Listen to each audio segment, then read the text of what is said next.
Y bueno, eso a nivel del director espiritual. Pero digamos que ya has tenido algún tipo de contacto con la vida monástica o de Sí. seminario. Sí, pues yo hice, pues cuando el Señor te llama, ¿no? Y decir como, uy, me gustaría pronto ser sacerdote, ¿no? Uno empieza ahí como en la duda, ¿no? Pronto si escoger una comunidad religiosa, si ser diocesano, y pues hay que ir mirando, ¿no? Como qué es lo mío, porque tampoco el Señor te lo va a poner fácil, y eso es meritorio, ¿sí? Digamos, mucha gente piensa que la ocasión es que se te aparece Jesucristo, la Virgen María, los ángeles, y te van a decir, no, Nicolás, tú vas a ser sacerdote. Sí, Te sí, quiero sí. acá. Pero así no funciona generalmente. Obviamente, hay casos en los que no voy en contra de la mística, no, evidentemente no. Pero no sería el modo normal de operar de Dios, ¿sí? No sería el modo normal, porque pues debe ser en lo sencillo, que se va a dar dando cuenta de la ocasión, a través de cosas pequeñas, de cosas sutiles. Y eso me pasó, digamos. Dije, bueno, ahora a dónde tengo que mirar, fui a mirar a comunidades. Yo me acuerdo que pues mientras estaba en el discernimiento ya hace como 2 años, una conferencia de un sacerdote un poco conocido, no sé, en general en las redes, que es el padre Carlos Span. Él vino acá a Bogotá, yo no lo conocía, no conocía nada. Me acuerdo que fui aquí a una parroquia de Bogotá, el lugar estaba llenísimo, estaba lleno, o sea, mucha gente, o sea, uno no podría hablar en sí Y por tú el como, padre. pero ¿quién es este hombre? Y pues yo lo admiraba mucho porque yo aprendí mucho por YouTube. O sea, yo aprendí mucho de la teología, muchas cosas viendo sacerdotes en YouTube y eso. Y a mí me llama mucho la atención el tema de los exorcismos, de la liberación. Y pues ya un sacerdote que fue exorcista durante tantos años, pues llama mucho la atención, ¿no? Y yo ni siquiera sabía que él tenía su propia comunidad, fundó su propia congregación. Pero bueno, ese día me acuerdo que pues yo fui ahí al evento, ¿no? Era una conferencia, estuvo la misa, la conferencia, y ya después de que se acabó, pues todos salieron como por el parqueadero, ¿no?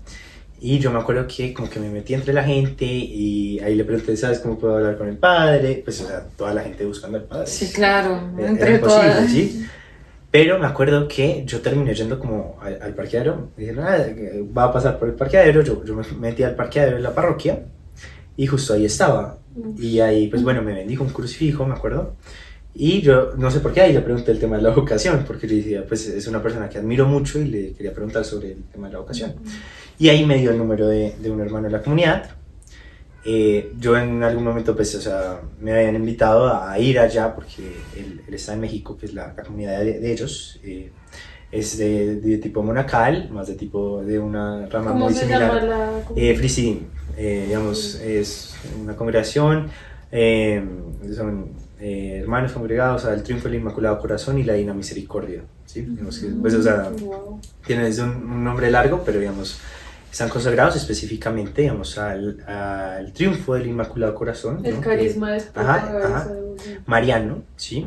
Y también confiando evidentemente en la Divina Misericordia, digamos, es como unir, digamos, todo el mensaje de Fátima y también la parte de la Divina Misericordia que le enseña a Santa Faustina Kowalska. Vamos a orar la coronilla, ¿no? A las 3 de la tarde.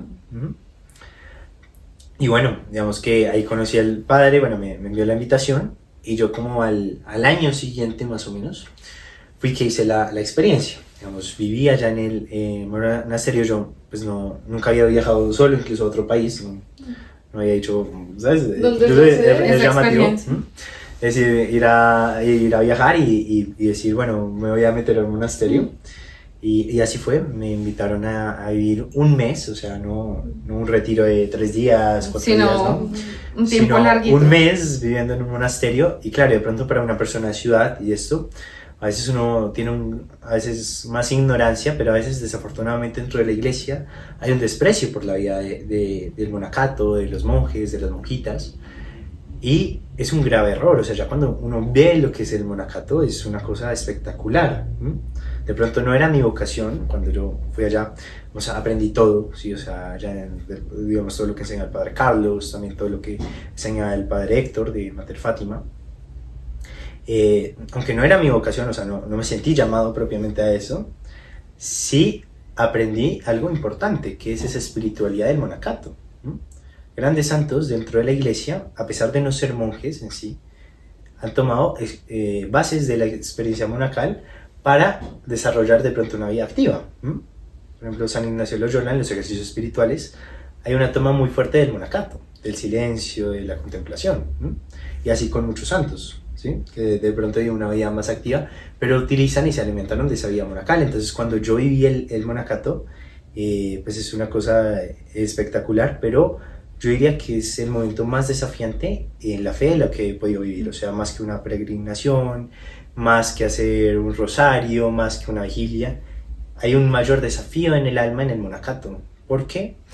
Porque el monacato, ya después del siglo III o IV, cuando ya no está esa persecución de los cristianos propiamente del Imperio Romano, el nuevo martirio ya no va a ser ese martirio público, ¿sí? de dar la fe por Cristo, sino va a ser un martirio de vida. Y los que van a enseñar eso van a ser primero los padres del desierto, esos monjes del desierto que deciden aislarse y a una montaña, al desierto, y ya después empieza a conformar más el tema del monacato con San Benito Abad.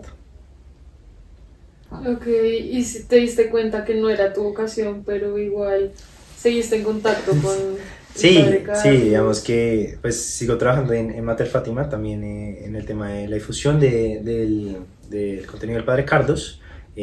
Por ahí, si algo, ahorita dejo el canal. Dejamos acá el canalcito. Que ahí que sigue Nico lo ayudando, administra. que yo lo administro, pero no es así, es todo el contenido del Padre Carlos. Pero algo muy bonito es que aunque tú te salgas del monacato, todavía en tu alma quedan muchas cosas, ¿sí? Entonces, por ejemplo, digamos, les pongo un ejemplo. Por ejemplo, acá estamos tomando un chocolate, ¿no? Tranquilo.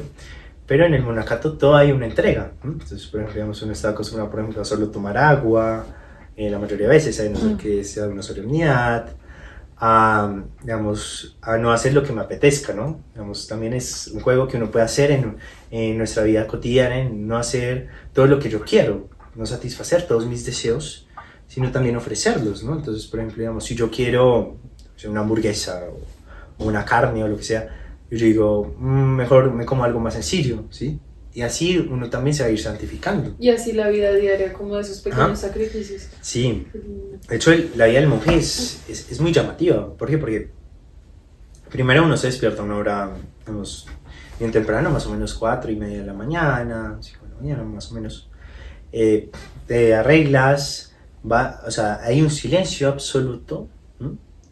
Hasta que ya empiezas a iniciar con la liturgia de las horas.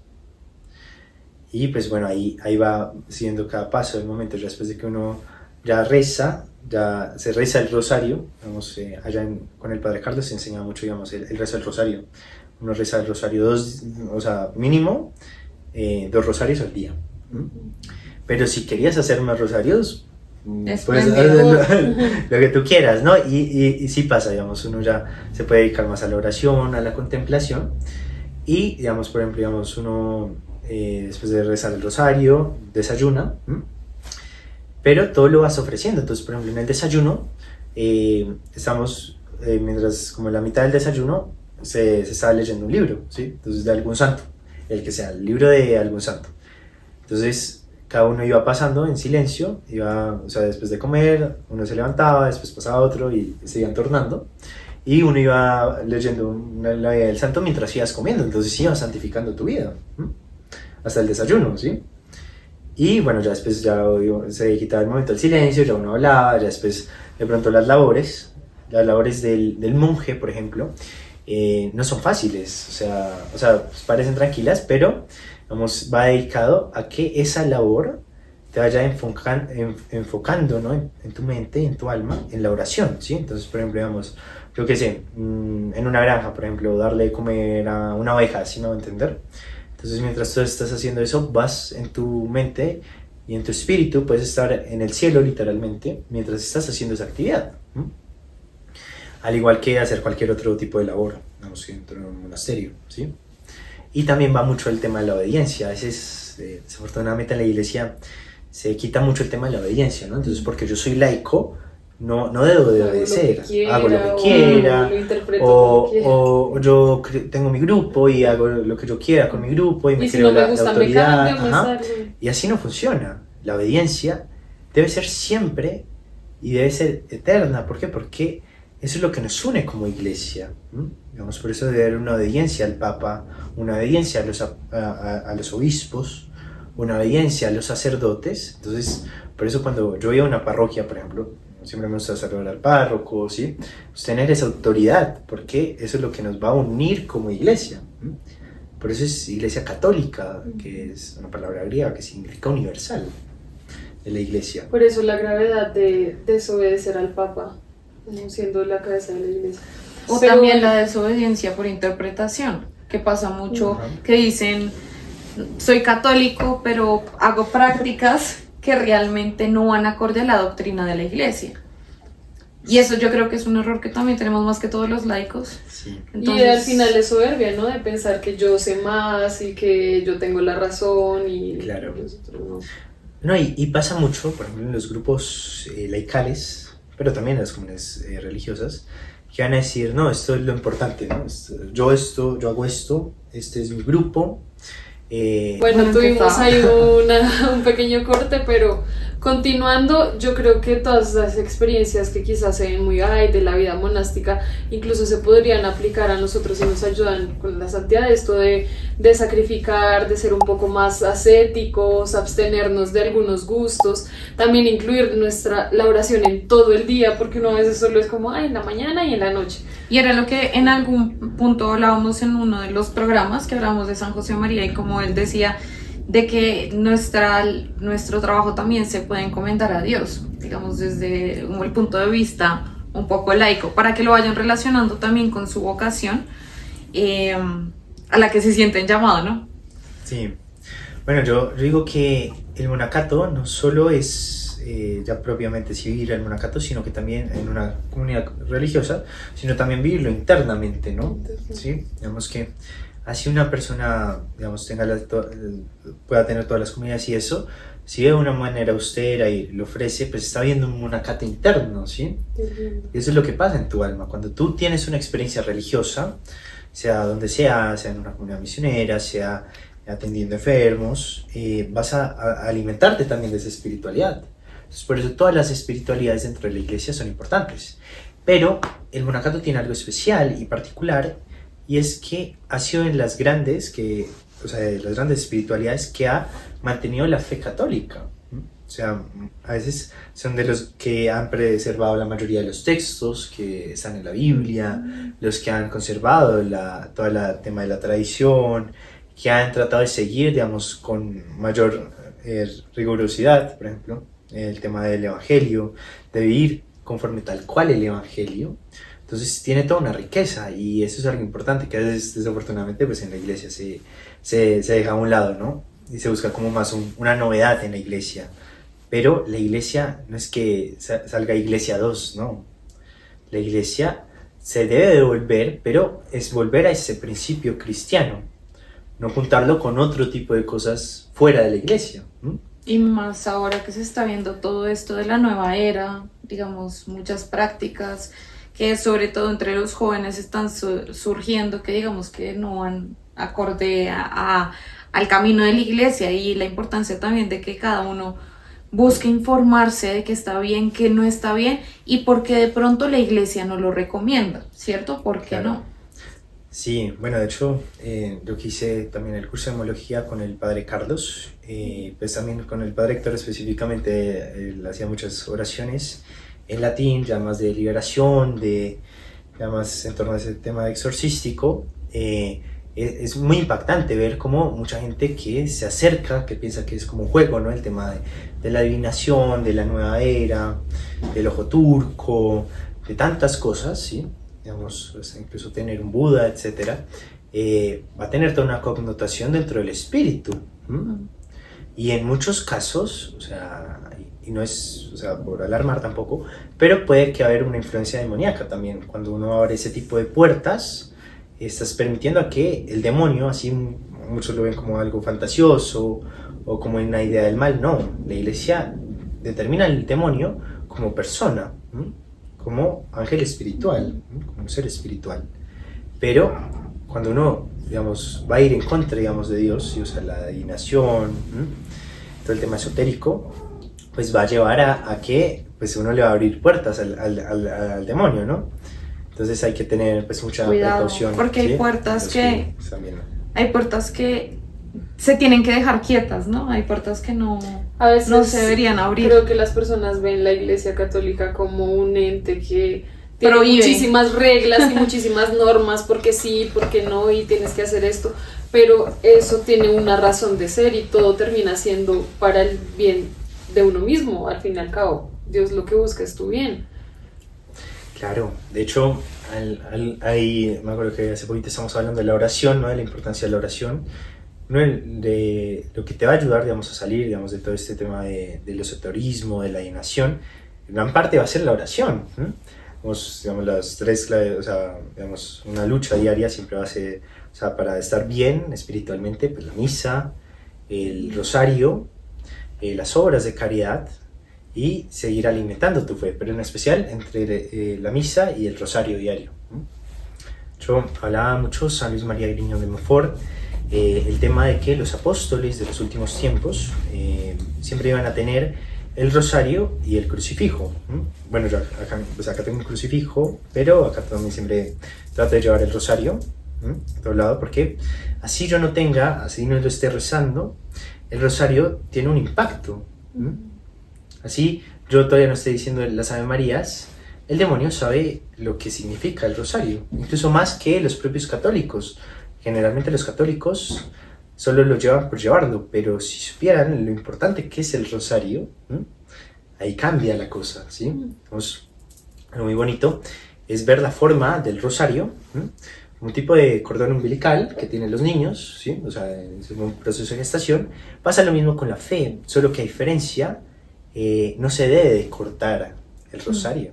El rosario no se debe cortar, porque el rosario va a alimentar tu fe.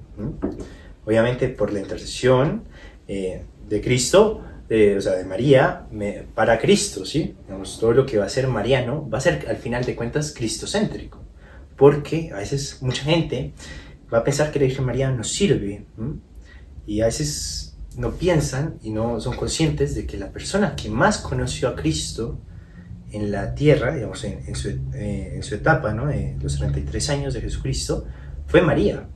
Ni siquiera los apóstoles. Los apóstoles por mucho 3 años conocieron a Jesús. María la conoció 30 años más. Entonces, si yo quiero conocer a Cristo, debo preguntarme primero cómo lo conoció María, porque es la mamá. ¿Cómo amó María a Cristo? Así yo voy a amar de igual forma a Cristo. Es una bonita reflexión. Súper bonito, y porque la importancia también de blindarnos como de esas herramientas espirituales, ¿cierto? O sea que al fin y al cabo, no recuerdo si era un santo el que decía que también son armas espirituales, y blindarnos nosotros, tener por ejemplo el escapulario también, la medalla de San Benito. La medalla milagrosa y Sí. estas devociones hacia Claro. María, por ejemplo, los Claro. santos. Hacia María, que es algo que se critica mucho, el hecho de María como pensando que nosotros, por ejemplo, los católicos destronamos a Dios y ponemos a la Virgen de primeras. No, simplemente es que ella significó algo muy importante también para Jesús, ¿no? Claro. También, digamos, cuando uno tiene un santo particular, no sé si ustedes tengan algún santo de devoción. Santa Teresa de Jesús. ¿A ti te Teresa gusta de mucho Jesús. Santa Teresa? A mí me gusta mucho Santa Teresita, el Padre Pío también, Padre Pío, sí. San Antonio de Padua. Bueno, pues seguía diciendo, ¿no? Por ejemplo, en un exorcismo, ¿no? Eso le explica mucho el Padre Carlos, que si tú oras mucho y te gusta mucho un santo, pues ese santo te va a ayudar particularmente, porque vas a tener una conexión distinta con ese santo. A veces uno piensa que todos van a tener una conexión igual con los santos, no. De hecho, cada santo que uno tiene dentro de la iglesia, pues yo siento una devoción, por ejemplo, por el Santo Cura de Ars o por el Padre Pío, por ejemplo, ellos me van a ayudar en mi camino de fe. Por eso no es, o sea, cada santo que uno tiene en particular te va a ayudar en esa ocasión. Entonces, por ejemplo, en los exorcismos, si una persona está poseída, se le pregunta, bueno, ¿tú a qué santo eres devoto? Dice San Francisco de Asís o el Padre Pío. Entonces, con mayor razón vamos a orar por San Francisco de Asís y por el Padre Pío. Vamos a pedir que estén presentes en ese exorcismo y claro, el padre Carlos relata cómo sí pasa, o sea, cómo Se hacen presentes. se hace presente San Francisco de Asís o el Padre Pío o el santo que esté canonizado por la iglesia. Entonces vas a ver ese apoyo, ¿sí? Ese apoyo que van a tener cuando uno está con los santos, ¿no? Específicamente cuando uno tiene una devoción particular por un santo. Y no es que una devoción sea mejor a otra, no, sino que cada santo, digamos, te escoge a ti. Tú no eres el que escoge el santo te escoge. Te escoge. Verlos como esos hermanos mayores, como ese ejemplo de vida que de pronto nos conecta incluso con su espiritualidad o con lo que ellos, las pruebas que ellos tuvieron para de ahí crecer. Sí, porque a veces se ve como muy lejana la santidad, como acercarla un poquito a nuestro contexto, también acercar un poquito a ellos, tratar como de, para sentir una lucha mayor, como sí se puede, sí se puede. Sí, pues digamos en la historia de los propios santos vamos a ver que ellos van a tener sus devociones particulares. Sí, hacia otros santos. Hacia otros santos. Entonces, eso es lo bonito, que la iglesia, todos van a ir aprendiendo de todos, ¿sí? Obviamente iniciando por los apóstoles, ¿sí? Pero después cada uno va siguiendo, yo que sé, los padres de la iglesia, San Juan Crisóstomo, San Agustín, ¿no? Y después van a aprender los siguientes santos posteriores y así consecutivamente. Entonces va a haber una relación de todo el pueblo, ¿sí? De orar por los ya santos que ya están en el cielo, ¿no? Sí. Y bueno, digamos que volviendo un poquito al tema de la vocación, que nosotros nos ampliamos porque son muy importantes todos estos tipos de temas. Así como, digamos, también se enfrentaban retos y lo que hablábamos, digamos, de los malos comentarios. ¿Qué momentos de pronto, al contrario de eso, has disfrutado en este camino de buscar y encontrar tu vocación? Claro, bueno, pues yo digo que en principio dejarse llevar, si me voy a entender, o sea, si me invitan a algún lado, voy, ¿sí? Digamos, si me invitan a una comunidad y quiero aprender, pues yo voy, ¿sí? O sea, tener esa libertad de decidir y de que Dios te vaya guiando en esa decisión, ¿no? Es importante. Pero incluso en el tema del discernimiento vocacional, también no solo va, digamos, a una congregación, sino también pensar en la vida matrimonial, ¿no? Entonces, también uno debe seguir ese discernimiento con la vida matrimonial, no solo con la vida, decir, bueno, de pronto si Dios no me está llamando a esto, de pronto me está llamando a una vida matrimonial, ¿no? Lo cual tampoco está mal. Hay muchos casos de muchos sacerdotes, o sea, bueno, ya no sacerdotes, sino seminaristas, que sentían que su vocación, pese a que les gusta mucho, Dios no los tenía para ser seminaristas, los tenía para ser esposos, entonces está muy bien, ¿sí? Entonces salen del seminario. El hecho de que un chico entre a un seminario no quiere decir que ya va a consagrar, ya va... No, ¿sí? Sino que está va a emprender ese camino, por decirlo. Claro, y ese proceso, pues digamos que pues, hay que llevarlo continuamente, ¿no? Pero con mucha paciencia y humildad, ¿no? Es importante la humildad. Y bueno, y digamos que para ir cerrando un poquito el tema, ¿tú qué mensaje le darías a aquellos que nos están viendo, que de pronto sienten esa inquietud hacia la vocación sacerdotal o de pronto hacia la vida religiosa? ¿Qué consejo les podrías dar? Bueno, la primera sería, ¿tú por qué estás sintiendo ese llamado? Si me voy a entender, ¿no? De hecho, una pregunta que uno le hace mucho en el seminario es como, ¿tú qué piensas de la vida matrimonial? ¿no? Cuando uno nota que la persona va en contra de la vida matrimonial, va a ser imposible que pueda llevar una vida consagrada. ¿Por qué? Porque si tú no amas esa vocación primaria, digamos que generalmente es la vida regular, ¿no? La vida del matrimonio, va a ser imposible que tú vas a llevar una vida consagrada, ¿sí? Por eso hay que amar primero la vida matrimonial, pero si Dios te va direccionando ya una vida o sea, más, que no venga como de un rechazo hacia la mujer o hacia el hombre, sino que sea como... Todo lo contrario, digamos, si una persona rechaza la vida matrimonial, va a ser muy difícil que esa persona sea un buen sacerdote, una buena mujerita, buena hermana, un buen hermano, no va a poder cumplir con esa vocación porque no pudo con esa vocación primaria de decir, claro, va a tener ese anhelo. De hecho, un consagrado, por ejemplo, ellos pues se abstienen, ¿no? de tener una familia, una esposa, un esposo, ¿no? Unos hijos, pero es algo muy noble. Pero cuando esa persona quiere entrar a esa vida consagrada, pero sin antes amar eso, pues va a haber un rechazo propio de la naturaleza. Entonces no cumple, digamos, en ese aspecto. Y bueno, obviamente, claro, por eso muchos sacerdotes obviamente van a tener un gran aprecio por la vida matrimonial, pero van a entender que lo que Dios quería para ellos es la vida consagrada. Y van a encontrar su vocación y lo va a alimentar el Señor también en esa vida consagrada. O sea, no los va a dejar ahí solos, ¿no? Sino que si lo llama de su vocación es porque va a cumplir con eso, ¿sí? O sea, Dios no pone una vocación así, no, pone los medios, pero también el fin. Es interesante esa parte. Ok, no es como que tú tengas que hacer todo por tu cuenta, sino que Dios también te irá mostrando poco a poco. Tú pongas primero ese sí, estoy dispuesto a preguntarme, y ya Dios irá mostrando. Incluso otro consejo en el discernimiento es no estar cerrado a tener una vida matrimonial, a llegar a tener una novia, un novio, ¿no?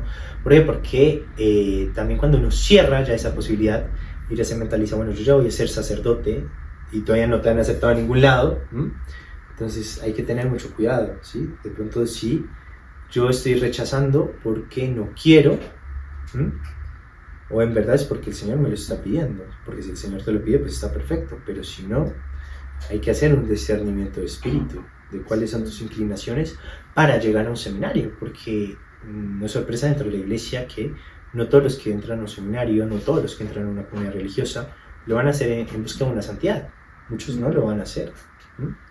Muchos que entran a los seminarios, muchos que entran a incluso ser religiosos, no lo hacen con esa intención, entonces por eso hay que llevar un discernimiento de espíritu.